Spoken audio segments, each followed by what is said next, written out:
Okay, this will be a review of a real-world geotechnical engineering report. The report I have here is in Missouri, done by Palmerton and Parrish Incorporated, Geotechnical Services. It's prepared for O'Reilly Development Company. Um, First page of the report is just that title. Second page of the report is the actual letter going to the client from the engineer. So this is the engineer, Shane M. Rader. He's the geotechnical engineer on the report. Here's his stamp, state of Missouri. Brandon R. Parrish is the vice president of the company that the engineer works for, contracted. This is just a letter to a Ms. Heinz of the report that she requested of their site that they're going to try and build on. That's basically all for this page. And going into the report, table of contents, introduction, that's going to just have a brief intro into what exactly this report's going to be doing. Oh, executive summary first. That's going to be a full summary of the report right here, everything they found kind of in concise, and then we'll go into detail with everything else. Starting though, I want to look at the appendixes first. These are important. These have the bores and all the actual data in the format for a geotechnical report. So just scrolling down now, I'm going to scroll through all these details that we'll go back up to after first looking at the details here. So starting with this sketch here, there's all these are boreholes. So they did a total of 15 boreholes on the entire site. It's a very large site, I assume. So boring location plan, figure 1, that's all it is. But 15 going clockwise and then in. I imagine these boreholes are done at each place where a future building will be going, or pavement for this parking lot here. They're pretty spread out for the parking lot, but each building has a borehole. So going into that first boring right here, the very right side or of this building here. So looking at it, start with the client. All this information is the same for each bore. Boring number 1. Looking at boring number 1, you can see how deep they drilled, 8.5 feet, and what they found on the drill. So just from left to right, depth, grade here. This is I imagine this is the cross-sectional area, 4.5 diameter of the drill, their drilling method. The symbols for what they found and material. So material, they got a topsoil, 0.3 feet, lean clay, trace chert, soft to medium stiff. So they have the consistency of what's there. It's lean clay mainly, and it's moist. They have detailing, it's stiff below 1.3 feet, and then below 2 feet, we got more lean clay, scattered turf. So it's just small differences between above 2 feet, 2 to 3 feet. And I won't go any farther than that right now. We'll just look at the sample type number. So sample 1, this is where they took the sample between 2 and 3 feet. Corrected blows. So this number right here is about how many blows it took. This indicates how stiff or consolidated the soil is in this area. So right here, if it took them 12 blows, it's like semi-compacted clay. It's pretty firm, I'd imagine. And then as you go further into the fat clay here, scattered turf, this is took a lot of blows that they measured from the drill. So, and even more here when they reach the dolomite base layer of the soil. This is just for bore one, and I'll go through the rest relatively quickly. But they also have specified here the dry unit weight per each soil with these symbols, N values. So that's the number of blows. That's also specified right here. So 20, 40, 60, 80. So with these little triangles, we can see about 20 there, 80, above 80 here and here and down here. Right here, plastic limit, liquid limit, and then so those little circles are kind of showing where the soil is at as far as plastic limit or liquid limit goes. Down, the further down you go, the more you're going to reach the plastic limit of the soil. I guess because less moisture content in the soil. Up here we have a little circle. It's still towards the plastic limit on the topsoil. And then elevation. For this specific report, they did not specify elevation for the soil layers. They just have the depths that they drilled. Moving on to boring 2, quickly, we can look at the differences between the two. So this has a little bit more of a topsoil. Lean clay ends at 3 feet, same as this, and then we get into fat clay. Boring 2, instead of fat clay, underneath the lean clay has clay gravel. So we can see here that it is pretty consolidated or compacted, stiff, very dense, but it's moist. And then they hit quartz about 6.8 feet, no dolomite at this location. So just from boring 1, boring 2, we have that much difference in the soil. And then if we go back up to this, they're relatively close together. So the soil can vary boring to boring, just a short distance. And we're going to cover this whole land, so the whole site. Boring 3, more clay, lean clay, flat clay, clay gravel. So they did hit dolomite 6.5 feet down. Keep going. They're using the same drill. This isn't going to change. This one they drilled further deep, 10 feet, bottom of borehole, 10 feet. This one they took 4 different samples, and that's how they know. This one only 2. Just keep going here a little bit faster through these borings. Lean clay, fat clay. So from what I can tell, most every boring across the site has hit clay, lots of amounts of clay, clay gravel, mainly clay gravel and fat clay, lean clay.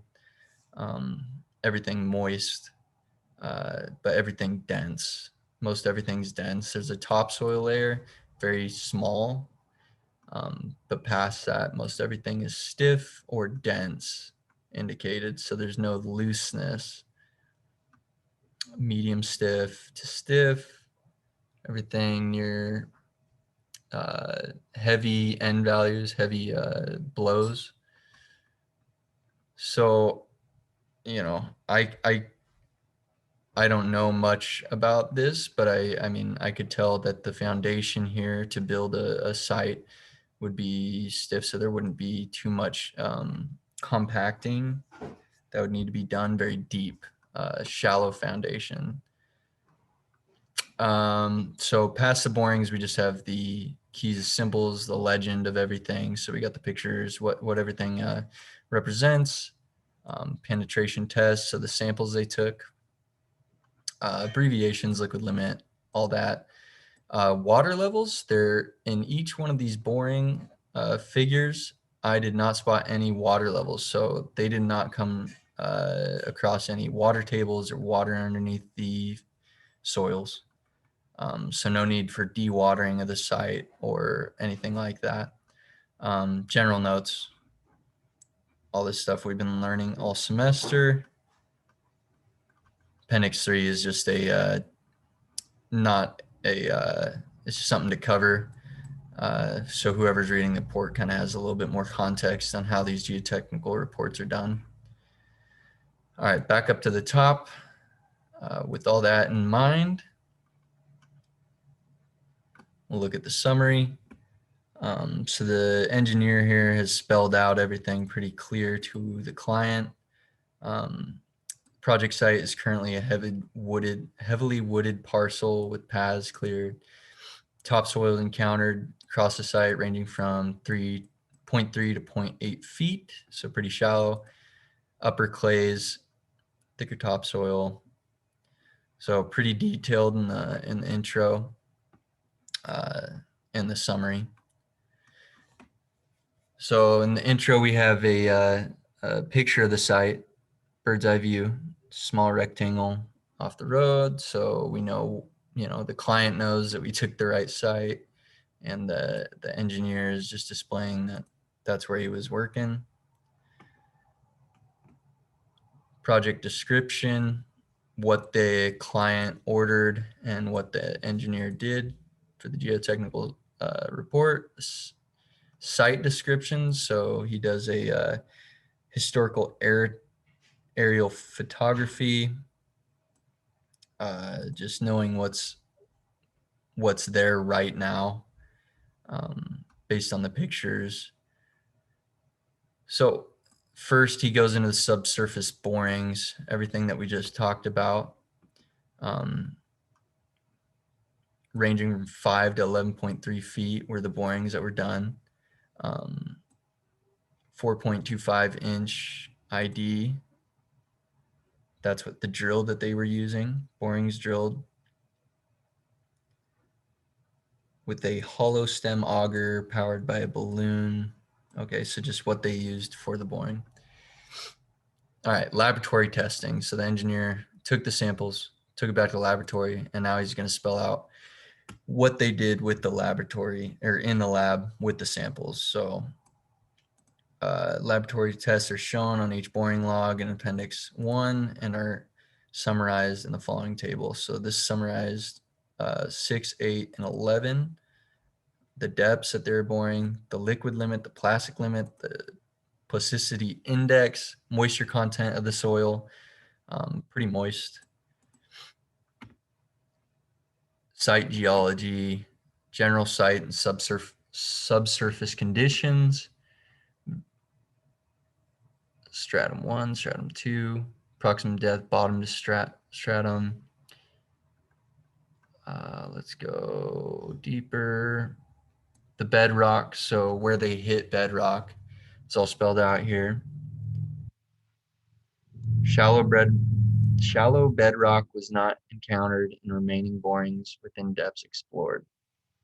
So that's important. They have this little illustration here. This is not specific to the site. This is just, I think, just an image they added here to kind of give the client an idea of what could have happened while they were drilling. So some of their shallow bores hit bedrock pretty early at like 6 feet, and then some of them they went 11. So this could be what the bedrock looks like, and there's no way of telling that unless you bore the whole area, but that's not going to happen.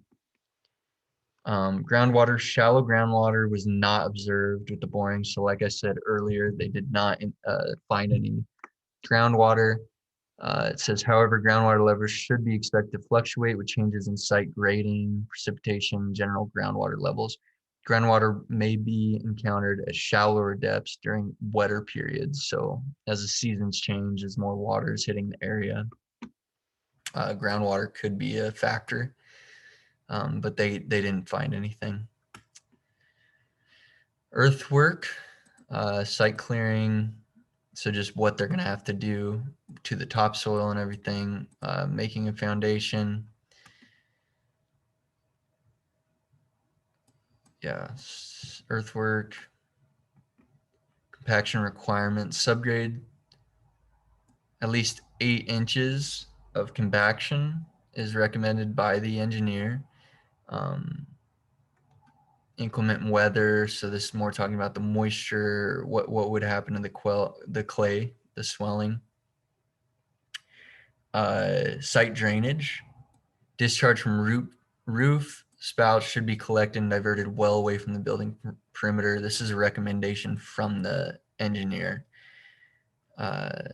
Rapid, efficient runoff away from the building should also be provided. In addition, landscaping requiring frequent watering should be prohibited adjacent to building foundations. So all this is basically the engineer talking about the earthwork, the water, how excavations could be done. Here we go into foundations. Medium stiff to very stiff natural clays were encountered. So they didn't find any loose clays. They didn't find anything like that. Everything was pretty stiff for their bore to get through. It is recommended that the planned New Tower Village development be supported upon shallow foundations because they have a stiff soil and stiff clay layers. Shallow foundation was recommended. And then they give a table for the construction of the shallow foundation. So looking this here, 2 feet dimension, bearing pressure 3,000 to 250 psi square or PSF, so per square footing, 3,000 pounds. So he gives them the table of the foundation, uplift capacity for the foundations, resistance of shallow spread footing to uplift, falling parameter may be used in design. So weight of concrete, so recommendations of the concrete,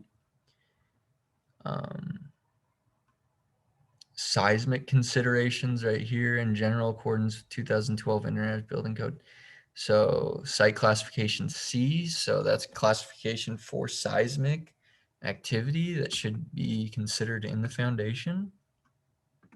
Also floor slabs, so the slabs of concrete that are going to be going on the foundation.